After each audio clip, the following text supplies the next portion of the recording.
ఇంతవరకు నా బ్రతుకులో ఇంతవరకు నా బ్రతుకులో నువ్వు చేసిన మేలకై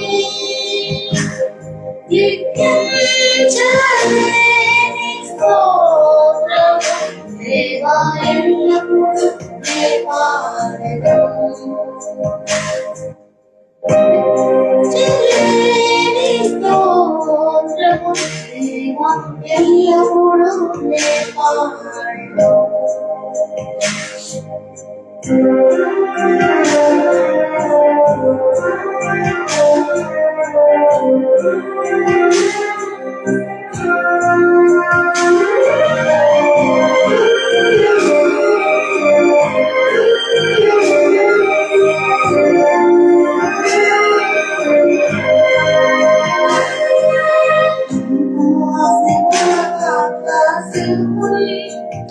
వాడి అంతున్న ఆకాశము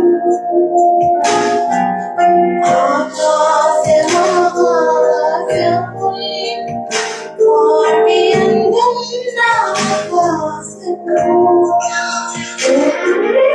భూమిలో కనబడునవన్నీ ప్రభువా నిన్నే కీర్తించు. భూమిలో కనబడునవన్నీ ప్రభువా నిన్నే కీర్తించును. లెక్కించలేని స్తోత్రములు దేవా ఎల్లప్పుడూ నే పాడెదను. లెక్కించలేని స్తోత్రములు దేవా ఎల్లప్పుడూ నే పాడెదను.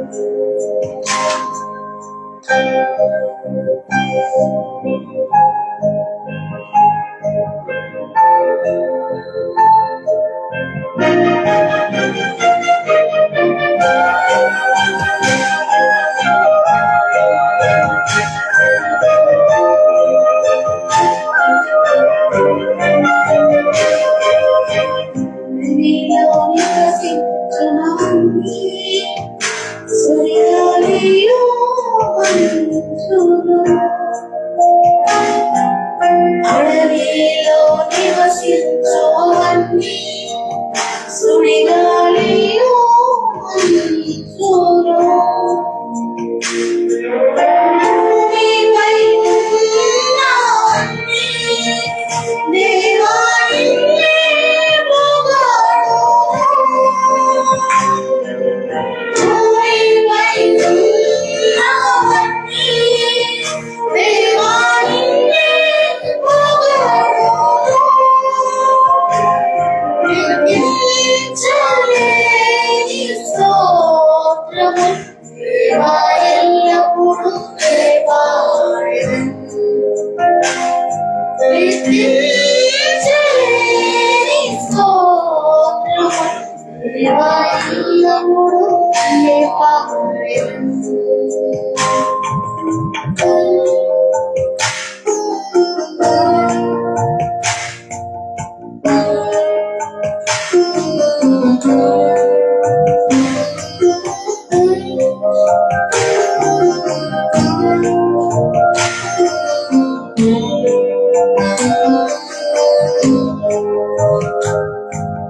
నీటిలో నివసించు ప్రాణులు ఈ భూమిలో జీవరాశులు.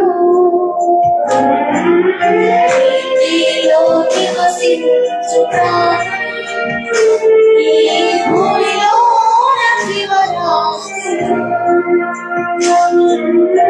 ఆకాశము ఎగురునవి అన్నీ ప్రభువా నిన్నే కీర్తించును. ఆకాశము ఎగురునవి అన్నీ ప్రభువా నిన్నే కీర్తించును. లెక్కించలేని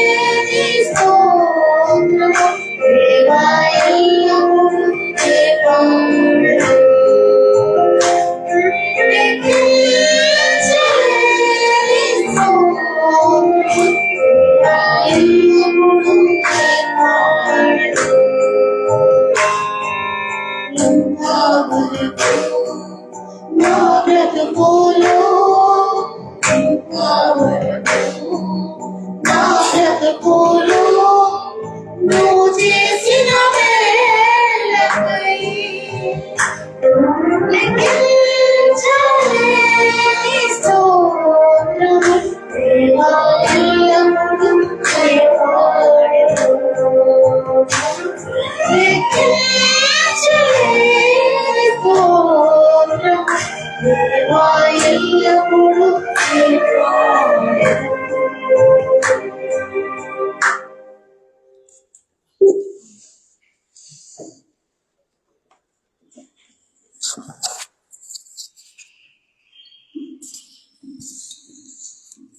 సహోదరి అరుంధతి గారికి ప్రత్యేక వందనములు. మరి ఈ దినము కొన్ని ప్రత్యేకతలు ఉన్నాయి. ఒకటి, ఎపిఫనీ క్రిస్మస్ సైకిల్లో క్రిస్మస్ పండుగ క్రమంలో అడ్వెంట్, క్రిస్మస్, ఎపిఫనీ ఈ మూడుటిని గురించి ప్రస్తావిస్తూ ఉంటాం. అడ్వెంట్ క్రిస్మస్ ముందు కాలం, ఇంచుమించు ఒక నెల కాలము అడ్వెంట్ సీజన్ను మనం ఆచరిస్తాం. క్రిస్మస్ను ఆచరిస్తున్నాం. తరువాత జనవరి 6ను ఎపిఫనీ అని అంటాం. అంటే యేసు ప్రభువారు లోకరక్షకునిగా సమాజమునకు కనపరుచుకొనినటువంటి సంఘటనను జ్ఞాపకం చేసుకుంటాం. ఈ ఎపిఫనీ తదుపరి ఈ క్రిస్మస్ సైకిల్ అయిపోయాక లెంట్ సైకిల్ స్టార్ట్ అవుతుంది. అది ఈస్టర్ సైకిల్ అంటాం. దీనిలో ఎపిఫనీ కాలంలో మొదటి ఆదివారం ఈ ఆదివారం. It is first Sunday after Epiphany. Fani అంటే వాయిస్. ఈ వాయిస్ మనం ఎక్కువగా యేసు ప్రభువారి బాప్తిస్మా సందర్భంలో వినిపించబడిన వాయిస్ను మనం జ్ఞాపకం చేసుకుంటూ ఉంటాం, ఎపిఫనీ అని. మరి ఇందు నిమిత్తం చదవబడిన వాక్య భాగము మత్తయి సువార్త 3వ అధ్యాయము 13వ వచనము నుండి 17వ వచన భాగం చదివి వినిపించగా ఆలకించినాం. ఇందు నిమిత్తం మనం ప్రార్థన చేసుకున్నాం. అందరం తల్ల వంచినట్లయితే ప్రార్థన చేసుకున్నాం. పరిశుద్ధుడు తండ్రి, మాకు తోడై ఉన్నందుకు వందనములు.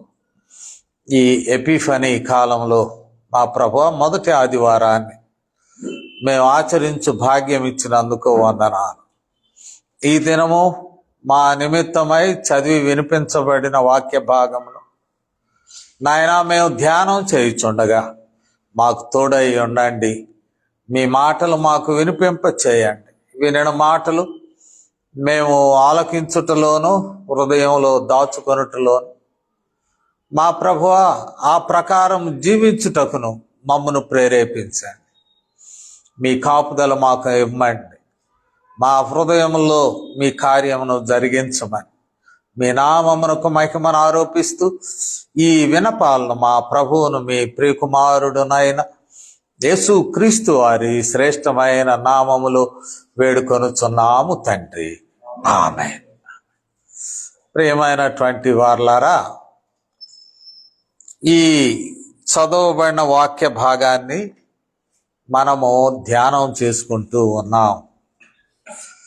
ఈ వాక్య భాగంలో యేసు ప్రభువారి బాప్తిస్మా కార్యక్రమం కనపడుతూ ఉంటాం. Baptism of Jesus Christ. యేసు ప్రభువారు మరి ఆయన 8వ దినమునే యూదుల ఆచారం ప్రకారం సున్నతి చేయబడ్డాడు. లూకా సువార్తలో మనకు ఆ విషయం తెలియజేయబడుతూ ఉన్నది. మనం గమనించినట్లయితే లూకా సువార్త మరి 2వ అధ్యాయంలో 21వ వచనం, శిశువునకు సున్నతి చేయవలసిన 8వ దినం వచ్చినప్పుడు వరుసగా 2-3 అకేషన్స్ కొద్ది వచనాల్లో పెట్టేశాడు అక్కడ. సున్నతి, మరి శుద్ధీకరణ ఆచారం, అంతేకాదు శిశువుని ప్రతిష్ఠించడం, ఇవన్నీ ఈ స్థలంలో చెప్పబడినవి. అంటే మదరు శుద్ధీకరణ చేసుకునే సమయం, మరి ప్రభువుకు బిడ్డను ప్రతిష్ఠించే సమయం, సున్నతి చేయవలసిన సమయం, నామకరణం చేయబడ్డం, అన్ని ఇంచుమించు 3-4 సందర్భాలు యేసు ప్రభు వారికి జరిగినాయి.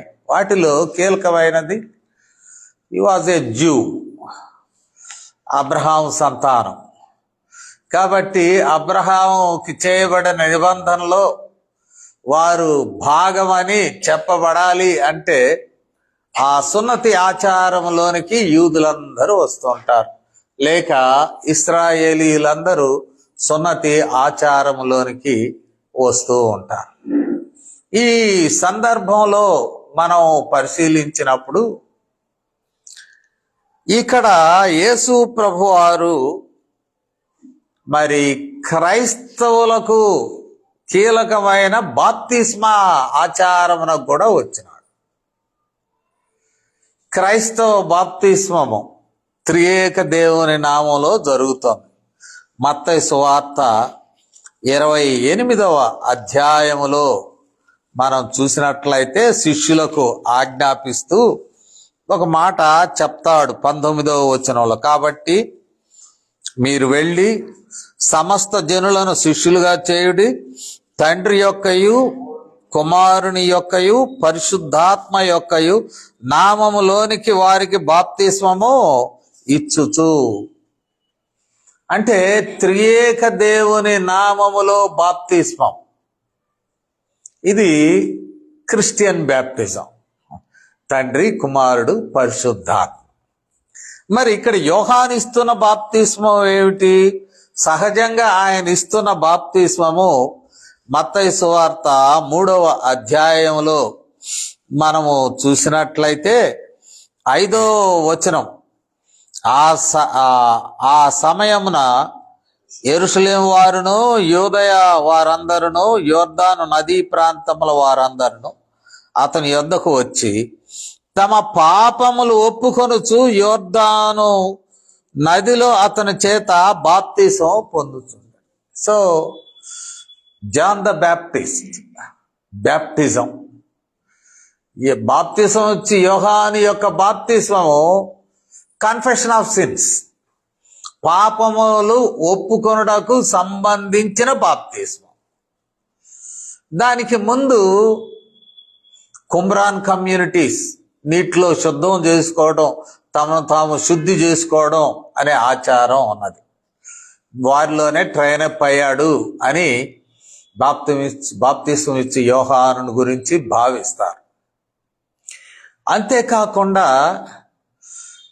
ఇశ్రాయేలీయుల విశ్వాసంలోనికి, అంటే ప్రోసలైట్స్, ఇశ్రాయేలీల విశ్వాసంలోనికి అన్యులైన వారు ప్రవేశిస్తూ ఉన్నప్పుడు వారికి కూడా ఒక బాప్తిసం ఉన్నది. So there were various baptisms, కొన్ని రకాలైన బ్యాప్టిజంలు ఇశ్రాయేలీల జీవితంలో మరి ఆ రీతిగానే బాప్తిసం ఇచ్చి యోహాను విధానంలో కనబడినాయి. ఇప్పుడు ప్రత్యేకమైనటువంటి బాప్తిస్మము మరి యేసు ప్రభువారు బాప్తిసం తీసుకొనుట ద్వారానే ఇక్కడ మనకు పరిచయం చేయబడుచు. బాప్తిసం ఇచ్చి యోహానే, కానీ ఆయన ద్వారా బాప్తిసం తీసుకొని వారు తమ పాపములు ఒప్పుకొని బాప్తిసం తీసుకుంటున్నారు. యేసు ప్రభువారికి అవసరమో లేదు, పాపరహితుడు. సో ఏ న్యూ, ఒక విధంగా చెప్పాలంటే ఒక క్రొత్త ధోరణి యేసు ప్రభువారి బాప్తిసంలో ప్రారంభం అయినట్లు మనం చూస్తున్నాం. వాటిలో ఒకటి టిల్ దెన్, ఆ సమయం వరకు యేసు ప్రభువారు వ్యక్తిగత జీవితంలో ఉన్నారు. ఇన్ హిజ్ ప్రైవేట్ లైఫ్ నజరేతు వెళ్ళారు. నజరేతు ఆయన తల్లిదండ్రులు లేక తీసుకువెళ్ళడం మనం చూస్తాం. మత్తయి సువార్తలోనే మనం చూసినట్లయితే 2వ అధ్యాయములో 22 నుంచి, అయితే ఆర్కెలాయు తన తండ్రి అయిన హేరోదునకు ప్రతిగా యూదయ దేశమును ఏలుచున్నాడని విని అక్కడికి వెరచి స్వప్నమందు దేవుని చేత బోధింపబడిన వాడై గలిలయ ప్రాంతములకు వెళ్ళి నజరేతను ఊరికి వచ్చి అక్కడ కాపురము ఉండెను. కాబట్టి యోసేపు బాలుడైన యేసును మరి ఆ రీతిగానే తల్లి అయిన మరియను తీసుకొని నజరేతుకు వచ్చినాడు, గలిలయ. ఇప్పుడు నజరేతులోనే పెద్దవాడయ్యాడు. పెద్దవాడు అయినటువంటి ఆ కాలములో ఏమి చేసినంటే అది వ్యక్తిగతం అయినది. We can imagine, assume, but no evidences of those days. కొన్ని సాంప్రదాయ గ్రంథాలు ఉన్నాయి, వాటికి అథెంటిసిటీ కూడా సంఘం ఇవ్వలేదు. మా సహజంగా ఇమాజిన్ చేస్తున్న విషయాలు ఏమిటంటే, తండ్రి అయిన యోసేపు మరి కనపడాడు. తర్వాత ఇమాజినేషన్ లేక అజంప్షన్ ఏంటి అంటే, బహుశా ఆయన మరణించి ఉంటాడు.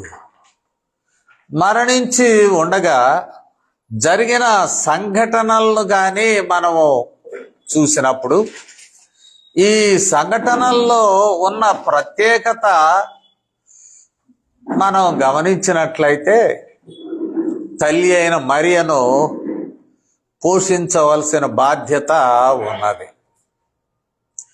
రెండవది, యేసు ప్రభువారి యొక్క జననం తదుపరి జనించినటువంటి, అనగా కన్యగా ఉన్నప్పుడు యేసు ప్రభువారు తల్లి గర్భంలో వచ్చి ఉన్నాడు, జన్మించి ఉన్నాడు. అటు పిమ్మట మరియ యోసేపుల దాంపత్య జీవితంలో మరి కొంత సంతానం కలిగారు. అక్కడక్కడ ప్రస్తావనలు ఉన్నాయి. తల్లి అయిన మరియ, తదుపరి జనించిన సోదరులు సోదరీమణులు, వారికి మరి పోషించే బాధ్యత యేసు ప్రభువారికి పడినట్లు మనం చూస్తాం. ఎందుకంటే యేసు ప్రభువారు తల్లిని వెంట పెట్టుకునే తిరుగుతున్నాడు తన పరిచర్యలో. తర్వాత పుట్టినటువంటి వారిని కూడా వెంట పెట్టుకుని ఒక స్థలంలో అంటారు, ఇదిగో మీ తల్లియు మీ తోడబుట్టిన వారు ఇదిగో బయట ఉన్నారు అని. అంటే యేసు ప్రభువారు అంటాడు, నిజమైన తల్లి నిజమైన సోదరులు ఎవరు అనే ప్రశ్నకు జవాబిస్తాడు అనుకోండి. అయినప్పటికీ వారి యొక్క సంక్షేమము యేసు ప్రభు వారి మీదనే పడినది. He took that responsibility. We can assume what he was doing during this period. నజరేతను ఊరిలో బహుశా వడ్రంగి పని చేయించు కాలం గడిపాడేమో అని మనం ఊహించడానికి సంబంధించిన విషయాలే కానీ గ్రంథస్థం చేయబడలేదు ఆ విషయాలు.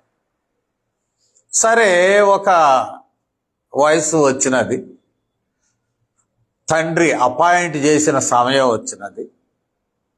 అదే సమయంలో లోకమునకు దేవుని కుమారునిగా తన్ను తాను ప్రత్యక్షపరుచుకునే సమయం వచ్చినది.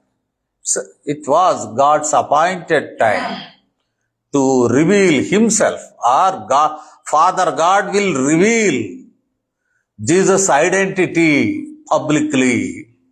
బహిరంగముగా తండ్రి అయినటువంటి దేవుడు తన కుమారుడైన క్రీస్తును లోకమునకు పరిచయం చేసే ఒక సమయం వచ్చినది. There was an appointed time by God. గలిలయ ప్రాంతం నుండి మరి యేసు ప్రభువారు మనం చదువుకున్న భాగం మత్తయి సువార్త 3వ అధ్యాయము 13వ వచనం. ఆ సమయమున యోహాను చేత బాప్తీసం పొందుటకు యేసు గలిలయ నుండి యోర్దాను దగ్గర ఉన్న అతని యొద్దకు వచ్చాను. అగైన్ ఇక్కడ కూడా మనం ఒక ప్రత్యేకతను చూడవచ్చు. గలిలయ నుండి వచ్చాడు. గలిలయ అంటే ఒక బ్యాక్వర్డ్ ఏరియా. యూదయతో పోల్చుకుంటే తక్కువ సంస్కృతి, యూదయ సంస్కృతి కూడా తక్కువ. కొంతమంది అంటారు గలిలయ దాటి వెళ్తే అన్యుల ప్రదేశం కాబట్టి అన్యుల గలిలయ అని కూడా అంటారు. యేసు ప్రభు వారు కూడా అటు రావడం అనేది మరి చీకటిలోనో మరణ ఛాయలలోనున్న వారికి వెలుగిచ్చుటకై, అంటే ఆల్రెడీ వారంతా అన్య ప్రాంతమునకు సమీపములో ఉన్న గలిలయ. ఈ గలిలయ నుండి యోహాను దగ్గరకు వస్తే, యోహాను దగ్గర యెరూషలేము వాసులు ఉన్నారు. మనం 3వ అధ్యాయంలో మనము గమనించినప్పుడు ఇక్కడ చెప్పబడినటువంటి మాట 5వ వచనం, ఆ సమయమున యెరూషలేము వారును యూదయ వారు అందరును యోర్దాను నదీ ప్రాంతముల వారును అతని యొద్దకు వచ్చి తమ పాపములను ఒప్పుకొనుచు యోర్దాను నదిలో అతని చేత బాప్తిస్మము పొందు. అడ్వాన్స్డ్ ఏరియా, ఒక విధంగా అర్బన్ ఏరియా అని అనుకోవచ్చేమో మన భాషలో. యూదయ ప్రాంతములు, యెరూషలేము వాసులు వీళ్ళందరూ already they were involved in baptisms. John the Baptist was performing the baptisms. వీళ్ళు ఇలైట్ అంటే సంపన్నులు అనలేము, కానీ ఒక విధంగా సంస్కృతి నాగరికత కలిగిన ప్రజలు, మత సంబంధమైనటువంటి అడ్వాన్స్మెంట్ ఉన్న ప్రజలు. ఇంకొంచెం దిగువకి అక్కడే చూస్తే పరిసయ్యులు ఉన్నారు, సద్దూకయ్యులు కూడా ఉన్నారు. వాళ్ళందరి సమక్షంలో బాప్తిజం జరుగుతూ ఉన్నాయి. అంటే learned people, elite people, cultured people, వీరి మధ్య బాప్తిస్మాలు జరుగుతున్నాయి. యేసు ప్రభు వారు ఎక్కడో వెనుకబడిన గలిలయ ప్రాంతం నుండి వారి వద్దకు వచ్చారు. వెంటనే ఆ దృశ్యము మారిపోయినది. సో యేసు ప్రభు వారు ఎవరిని రిప్రజెంట్ చేస్తూ వచ్చాడు అని ప్రశ్న వేస్తే ఇంకా లోతైన రీతిగా ఉంటాం. ఈ దేశంలో కూడా జానీ క్లౌ గారి సమయంలో బ్యాప్టిజంకు ఒక పిలుపునిస్తే, ఎందుకంటే బ్యాప్టిజమ్స్ వీరు ఇవ్వలేదు, అమెరికన్ బ్యాప్టిస్ట్ మిషనరీస్ ఆ సమయంలో బాప్తిస్మాలు ఆపేశారు ఫర్ ఏ రీజన్. ఎందుకు ఆ రీజన్ అంటే, ఇదిగో వీరు రైస్ క్రిస్టియన్స్, వీరిని అందరినీ భోజనం పెట్టి బాప్తిస్మాలు ఇస్తున్నారు వీరు అని ఒక విమర్శ ప్రచారంలో ఉన్నది. So these are rice Christians. చరిత్రలో చెప్పబడుతున్న మాట ఏమిటంటే, ఆ టైంలో క్యాథలిక్స్ ముందుకు వచ్చారట. అయ్యా మీరు చేర్చుకోకపోతే బాప్తిసం ఇచ్చి, వీఆర్ రెడీ టు డూ, మేమిస్తాం. అప్పుడు క్లౌ చాలా విచారపడి, ఎట్ల ప్రభువా, వీరంతా దరిద్రులు, ఊరి చివర ఉండేటువంటి వారు, వీరిని బాప్తిసం ఇచ్చి ఇప్పుడు ఈ అపవాదు మూటగట్టుకొని రైస్ క్రిస్టియన్స్గా సంఘాన్ని నింపేస్తే ఎలాంటి విమర్శలు వస్తాయి? మిగతా కులాల వారు దగ్గరకు రారు, ఒకటి. రెండు, రైస్ క్రిస్టియన్స్ను మరి ప్రమోట్ చేస్తున్నారు, వీళ్ళు భోజనం పెట్టి క్రైస్తవులుగా మారుస్తున్నారు, ఈ విమర్శలు వస్తాయి. ఎట్లా అని తాను దుఃఖితుడై మరి తన స్టడీ రూమ్లోకి వెళ్ళి ఒక బైబుల్ తీసుకున్నాడు.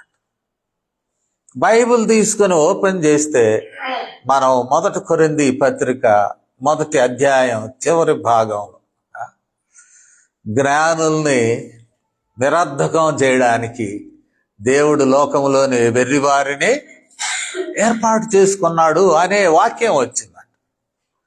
వెంటనే తాను చింతించడం మాని, దేవా బుద్ధిహీనులను ఏర్పాటు చేసుకున్నావు నువ్వు, ఈ బుద్ధిహీనులైనటువంటి వారిని మరి మేము ఇప్పుడు చేర్చుకోవడానికి నీవు సెలవిచ్చావు అని మరి వెంటనే బాప్తిస్మాలు ఓపెన్ చేస్తే ఈ వెరివారుగా భావించబడుచున్నటువంటి ఊరి చివరలో ఉండేటువంటి వారు ముందుకు వస్తే ఒక్కరోజు రికార్డ్, అంటే వరుసగా 3 days జరిగినాయి. ఒకరోజు 2222 మంది బాప్తిసం పొందారు. అది ప్రపంచ చరిత్రలో ఒక మోడర్న్ పెంటెకోస్ట్ అన్నారు, ఆధునికమైన పెంటెకోస్ట్ అన్నారు. అది దేవుని ప్రణాళిక. ఈ వాక్యాన్ని ధ్యానం చేస్తుంటే ఈ 13వ వచనం, గలిలయ నుండి యొర్దానుకు వచ్చాడు. ఫ్రమ్ ఏ బ్యాక్గ్రౌండ్ ఏరియా, లేక వారి నాగరికత తక్కువగా ఉన్న ప్రాంతం, మత పాండిత్యం లేని ప్రాంతం. అక్కడి నుంచి ఒక వ్యక్తి యేసు ప్రభువారే దేవుని కుమారుడుగా వచ్చాడు, representing that area. Rest of the people వారు యూదయ ప్రాంతం వారు, యెరూషలేము వాళ్ళు, ఆ యోర్దానుకు అటు ఇటు ఉన్నటువంటి వారు, అటువైపు వారు వచ్చి ఉన్నారు. యేసయ్య ఇటువైపు నుండి వచ్చాడు. ఇది ఒక ప్రత్యేక తలంపు. యేసు ప్రభువారే గలిలయకు ప్రతినిధిగా, ఎందుకని అనేక పర్యాలు నజరేతు వాడైన యేసు, గలిలయుడైన యేసు, అయ్యేం పెద్ద మంచి పేర్లు కాదు ఈ పేర్లు.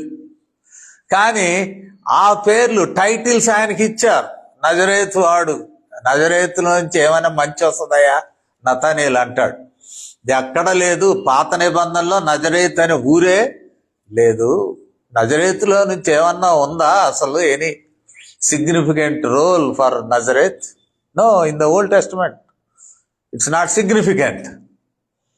కానీ యేసు ప్రభు అక్కడ నుండి రావడం, ఇటువైపు ఎలైట్ కమ్యూనిటీ ఉండడం, ఒక ప్రత్యేకమైన సందేశమును దేవుడు ప్రపంచానికి ఇస్తూ ఉన్నాడు.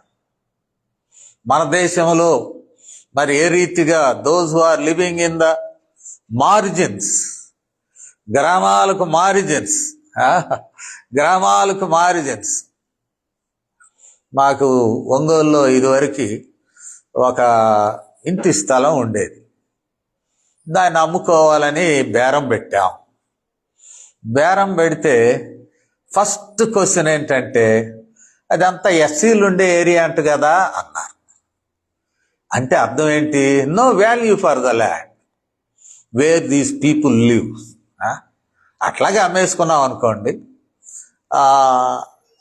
ఇది so people live in the margins. వారిలో నుండి, నజరేతు నుండి యేసు ప్రభు వారు వచ్చాడు, బాప్తిస్మానికి వచ్చాడు. ఇంతమందిలో యోహాను గుర్తుపట్టాడు. అది మరొక విషయం. యోహాను యేసుక్రీస్తు వారిని గుర్తుపట్టి, అయ్యయ్యో నువ్వు వచ్చేవేంది బాప్తిస్మానికి? నేను నీ ద్వారా బాప్తిస్మం పొందవలసి ఉండగా నీవు నాకు బాప్తిస్మం ఇవ్వమని నన్ను అడుగుతూ ఉన్నావు. Great question. John the Baptist ఈ గుంపులో అప్పటి వరకు ప్రైవేట్ లైఫ్ గడుపుతున్న, Jesus was not public figure till that time. Bible ప్రకారం, సువార్తల ప్రకారం, until the time of baptism he was not a public figure. ఒక సామాన్యుడిగా వచ్చాడు. యోహాను గుర్తుపెట్టాడు, నేను నీకు ఇవ్వడం కాదయ్యా, మీరు ద్వారా నేను పొందాలి. అప్పుడు యేసు ప్రభు వారు చెప్పారు, అయ్యా ఇప్పటికి కానిమ్ము, ఈ సమయానికి కానిమ్ము, ఇప్పటికి జరిగిపోనిమ్ము. ఇది నీతి.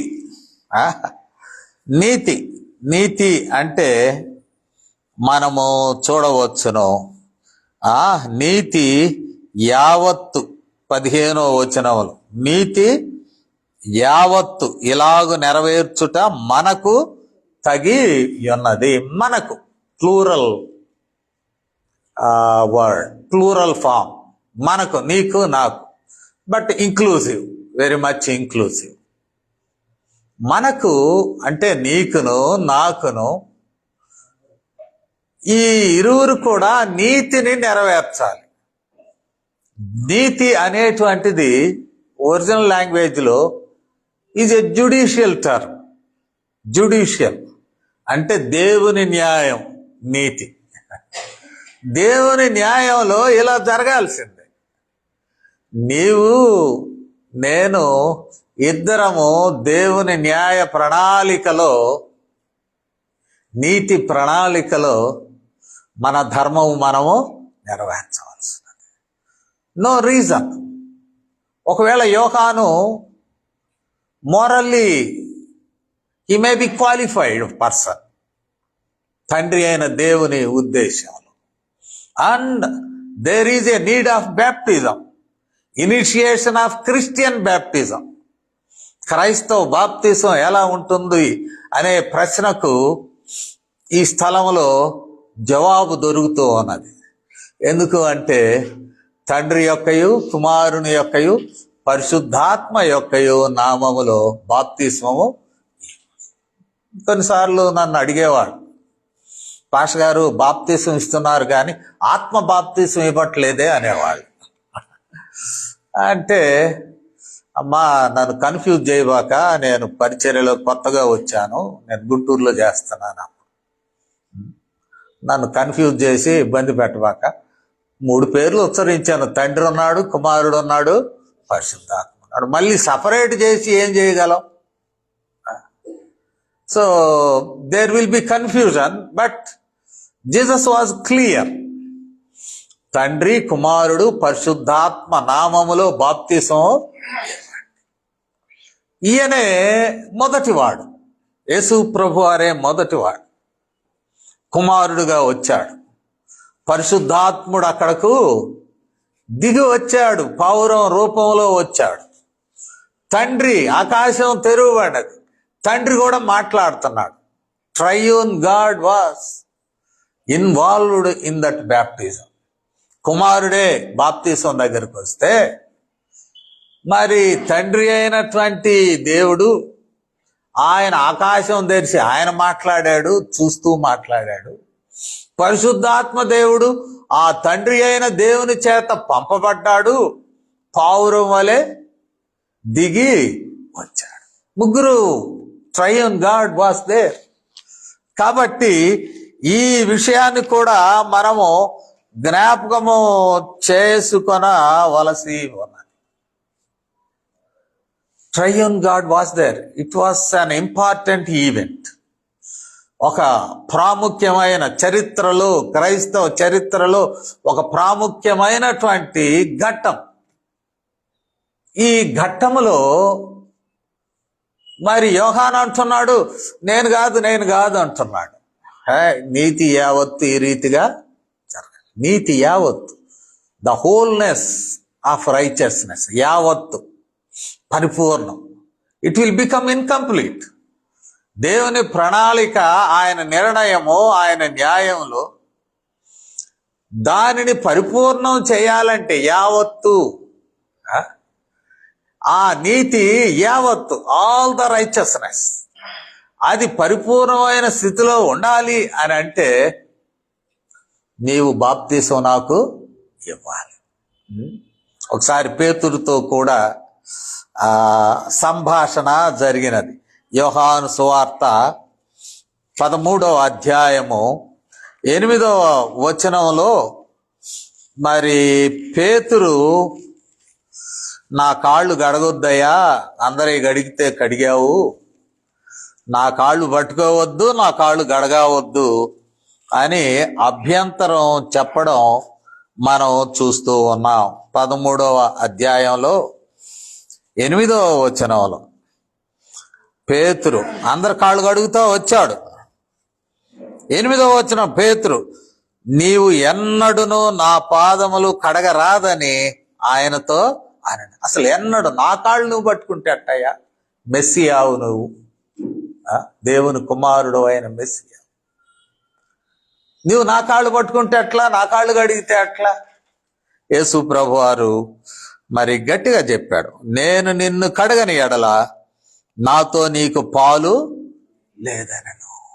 సో ఈ సందర్భాలు మనం చూస్తే దేవుడు మనకు ఎక్కడో పాలు పంపులు ఇస్తాడు.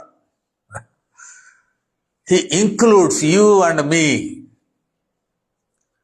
మనకు ఆయన ప్రణాళికలో యేసుక్రీస్తు వారి యొక్క పనిలోనికి మనల్ని కూడా ఇంక్లూడ్ చేస్తాడు. ఇంక్లూడ్స్. అది మనం గ్రహించి we need to submit ourselves. నేను పోయిన వారం చెప్పుకున్నాం, మనకి వార్షికోత్సవం సంవత్సరం అయినది. సంవత్సరం క్రితం ఆలోచన దేవుడే పెట్టాడు. ఆ రోజున ఆలోచన చేయుచున్నప్పుడు మరి మన డాక్టర్ కిసింజర్ గారు, ఆశీర్వాదం గారు, క్రిస్టాఫర్ గారు మరియు అనిల్ కుమార్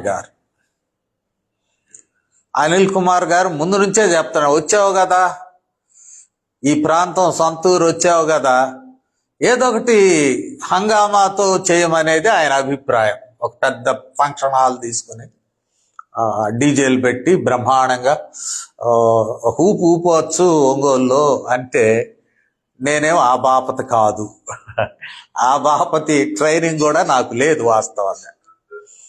కానీ మరి అనిల్ కుమార్ గారు, డాక్టర్ గారు, ఆశీర్వాదం గారు, క్రిస్టాఫర్ గారు, వీళ్ళు ఆ కలవపేట మా ఇంట్లో కూర్చుని ముందుకు అడుగేద్దాం అని అన్నారు.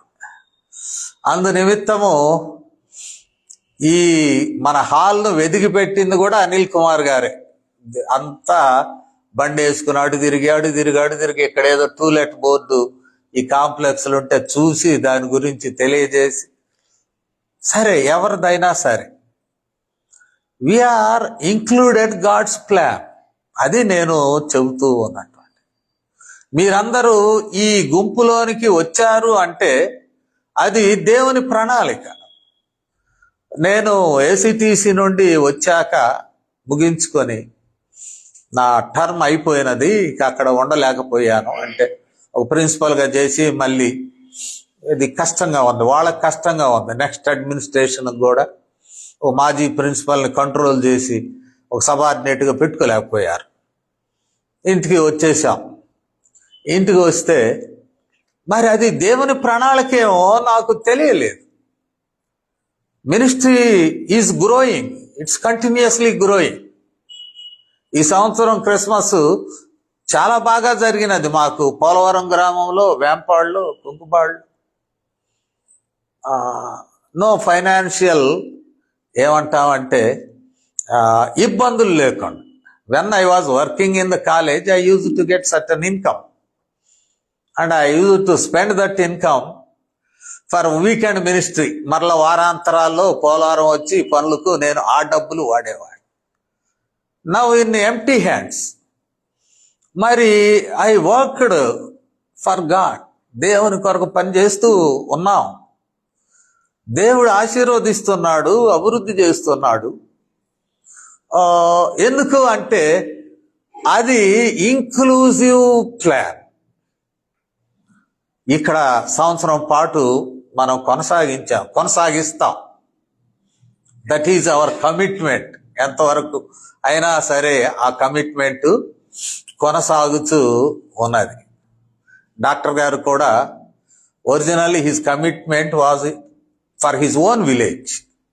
వారి గ్రామంలో మినిస్ట్రీ తాను నడిపించాలని చూశారు. ఎందుకనో మరి ప్రోత్సాహకరం అనిపించలేదు. ఆయన హీ టర్న్డ్ అప్, మన వైపే చూశారు. ఇక్కడే ఒక మినిస్ట్రీ జరగాలి అంటే ఒకటి గొడవలు లేని మినిస్ట్రీ, రాజకీయాలు లేని మినిస్ట్రీ, వాక్యం గల మినిస్ట్రీ,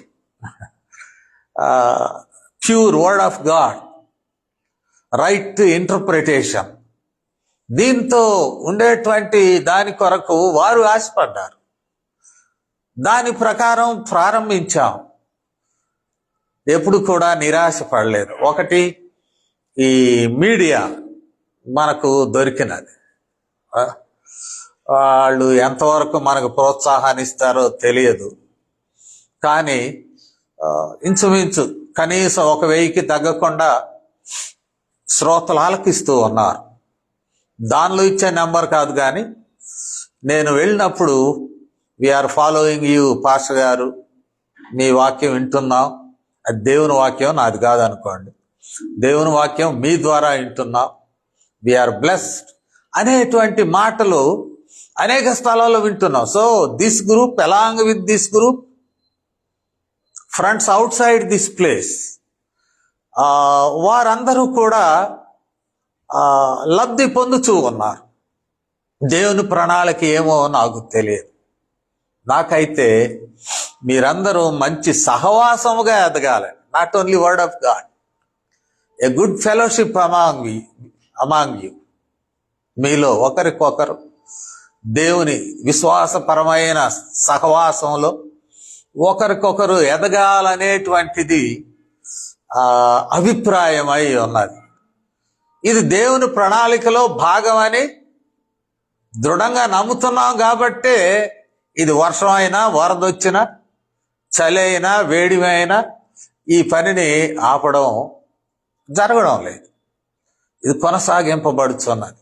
ఈ సమయంలో on this anniversary day I request you all, be part of this plan. ఈ దేవుని ప్రణాళికలో మీరందరూ రియల్ పార్ట్నర్స్గా మీరందరూ చేరాలని కోరుచూ ఉన్నారు. దేవుని ఉద్దేశం ఏమున్నదో, in what way you want to bless this city, especially the families, selected families, లేకపోతే దేవుని దృష్టిలో ముందుగానే నిర్ణయించబడిన వారు ఎవరున్నారో వారు ఈ గుంపులో చేరాలనేది మన ఉద్దేశం అయ్యి ఉన్నది. ఈ ఉద్దేశంలో అసౌకర్యాన్ని యేసు ప్రభు వారు ఖండిస్తూ ఉన్నారు. పేతురు చాలా సౌకర్యంగా ఉందయ్యా, నువ్వేంది నా కాళ్ళు పట్టుకోవటం ఏంటి, అదేంటి, ఇదేంటి, ఇంకెన్నడూ నాతో పాలు ఉండదు ఇప్పుడు కానీ కాదంటే పౌలు వెంటనే మార్చుకున్నాడు. బాప్తిసం ఇచ్చి యోహాను అసౌకర్యం ఫీల్ అయ్యాడు. నేనేందయ్యా, నీవు లోకరక్షకుడివి, నీకు బాప్తిసం ఇవ్వడం లేదు. ఇది దేవుని నీతి. దేవుని నీతి యొక్క పరిపూర్ణతలో ఈ విషయం ఉన్నది. బాప్తిసం ఇచ్చాడు, ఒడ్డుకొచ్చారు. ఒడ్డుకు వచ్చిన తర్వాత జరిగినటువంటి సంఘటనలు మనం ఒక్కొక్కటిగా మనము చూస్తూ ఉన్నాం. ఒడ్డుకు వచ్చాక జరిగిన సంఘటనలు మనం చూసినట్లయితే 16వ వచనం ముగింపుకు వచ్చేస్తున్నాం. యేసు బాప్తిసం పొందిన వెంటనే నీళ్లలో నుండి ఒడ్డునకు వచ్చెను. ఇదిగో ఆకాశము తెరవబడెను. ఆకాశం తెరవబడినది. అక్కడ నుండి దేవుని ఆత్మ పావురము వలె దిగి తన మీదికి వచ్చుట చూచాను. ఎవరు? యేసు ప్రభు వారు చూశాడు. దేవుని ఆత్మ ఆకాశము తెరువబడి అక్కడ నుండి తన మీదికి వచ్చుట చూచెను. మనం యోహాను సువార్త 1వ అధ్యాయంలోకి వెళితే 33వ వచనాన్ని మనం చూద్దాం. యోహాను సువార్త మనము గమనించినప్పుడు 1వ అధ్యాయంలో మనము గమనించినప్పుడు 33వ వచనం, నేను ఆయనను ఎరుగనైతిని గాని, బాప్తిసం ఇచ్చి యోహాను చెప్తున్నాడు, నీళ్లలో బాప్తిస్మమిచ్చుటకు నన్ను పంపినవాడు నీవెవని మీద ఆత్మ దిగివచ్చి నిలుచుట చూతువో యేసు ప్రభు వారి మీద పరిశుద్ధాత్మ దేవుడు దిగి వచ్చుట యోహాను చూశాడు. ఆ ఒక్క క్షణం నేను కాదంటే అది ఎట్లా ఉండేదో అంగీకరించినందులకు ద ప్రివిలేజెస్. పరిశుద్ధాత్మ దేవుడు కనపడువాడు కాదు, శరీర రూపం లేదు, ఆత్మస్వరూపి. ఆయనను చూడలేం, అనుభవించగలం. కానీ పావురం రూపములోనికి వచ్చి, పరిశుద్ధాత్మ దేవుడు పావురం రూపములోనికి వచ్చి యేసు ప్రభుపై వాలి ఉండగా యోహాను చూశాడు. The privilege. అందుకనే దేవుని ప్రణాళికలోనికి వచ్చినప్పుడు వీఆర్ ప్రివిలేజ్డ్. మనము ఆత్మికముగా ప్రివిలేజ్డ్ అంటే ఇప్పుడంతా ప్రాస్పరిటీ గురించి చెప్తా ఉంటారు. నీకు 1,00,000 వస్తాయి, 2,00,000 వస్తాయి, లేకపోతే నీకు 1,00,00,000 రూపాయలు వస్తాయి, అది అవుతుంది, ఇది అవుతుంది. అది కాదు. ఆత్మికముగా దేవుని ఆత్మ సంబంధమైన వరాలన్నిటిలో సమాధానము, సంతోషము, నెమ్మది, ఇవన్నీ వీటిలో ఫ్లరిష్ అవుతాం. అన్నీ ఉండి ఇవి లేకపోతే ఇంకేమీ లేదు జీవితం. వీటన్నిటిలో మనము పెంపొందింపబడుతూ ఉంటాం దేవుని ప్రణాళికలోనికి మనం వచ్చినప్పుడు. యోహాను ఆయన శిరశ్ఛేదనం అయినా కూడా, శిరస్సు ఛేదింపబడినా కూడా he felt he was blessed. ఎందుకంటే కష్టాలు, లోకపరమైన కష్టాలు, ఆత్మిక సంబంధమైన దీవెనలు ఈ కష్టాలు అణిచివేయలేవు. అది ఒక ప్రత్యేకమైన సందర్భం. You may face lot of difficulties, hardships, failures, కానీ దేవుని సమాధానం నీ హృదయంలో నుండి ఎవడు తీసేయడు. అది పెద్ద అయినా గొప్పదైనా నశింపచేయని ఆశీర్వాదం. తండ్రి అయిన దేవుని స్వరం కూడా విన్నాడు బాప్తిస్మం ఇచ్చి యోహానుతో పాటు those who are present at that time. ఇక్కడ మనం చూస్తాం ఆకాశము తెరువబట్ట.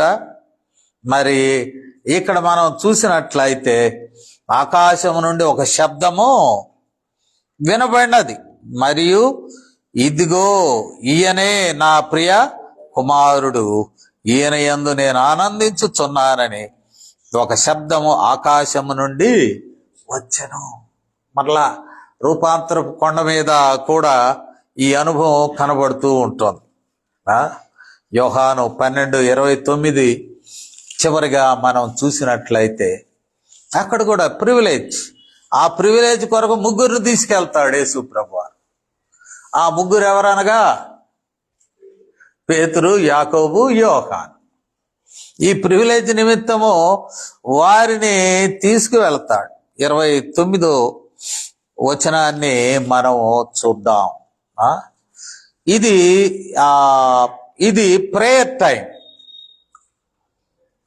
ప్రేయర్ టైంలో ఈ శబ్దం వినపడినది. ప్రేయర్ టైంలో ఈ శబ్దం వినపడేది. లూకా 9 చూద్దాం. లూకా 9వ అధ్యాయంలో కూడా మనం చూద్దాం. 28 తర్వాత మనం చూసినట్లయితే ఇక్కడ కూడా అదే పరిస్థితి. 35వ వచనం, మరియు ఈయన నేను ఏర్పరచుకున్న నా కుమారుడు, ఈయన మాట వినుడని ఒక శబ్దము మేఘములో నుండి పుట్టాను. So it was happening. Theophany అంటాం. థియోఫోనీ, గాడ్స్ స్పీచ్, దేవులు మాట్లాడటం, థియోఫోనీ. మరి ఒంటరిగా ప్రార్థన చేస్తూ ఉన్నప్పుడు, ఇబ్బంది పడుతున్నప్పుడు, సిలువ కొరకు సిద్ధపడుతున్నప్పుడు శబ్దం వినపడినది, గ్రహించలేకపోయారు. ఇక్కడ మనం చూసినప్పుడు వీరు నిద్రమత్తులో ఉన్నారు. ఇది ఇక్కడ ప్రత్యేకత.